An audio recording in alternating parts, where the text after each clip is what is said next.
Hello বন্ধুরা, আমি আরও একটা রেসিপি নিয়ে আবার হাজির হয়ে গেলাম। এটা হচ্ছে বাসন্তী পোলাও।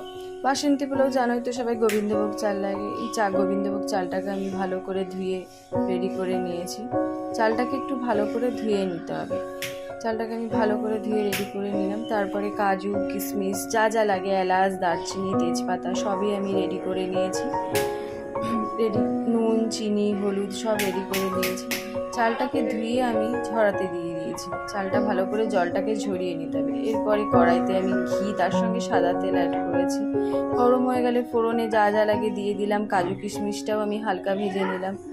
ভাজার পর চালটাকে আমি দিয়ে দিলাম। চালটাকে নেড়ে চেড়ে একটু নুন দিয়ে তারপর আমি জল দিলাম। জলটা পরিমাণ মতন দিতে হবে, তোমরা পরিমাণ মতন দিও জলটা।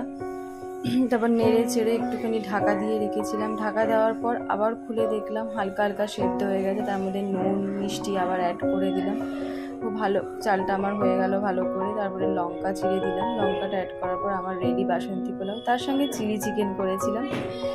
আমার আজকে লাঞ্চ থালি রেডি। জানো তো বন্ধুরা, কেমন হয়েছে তোমরা সবাই বলো প্লিজ। বাই।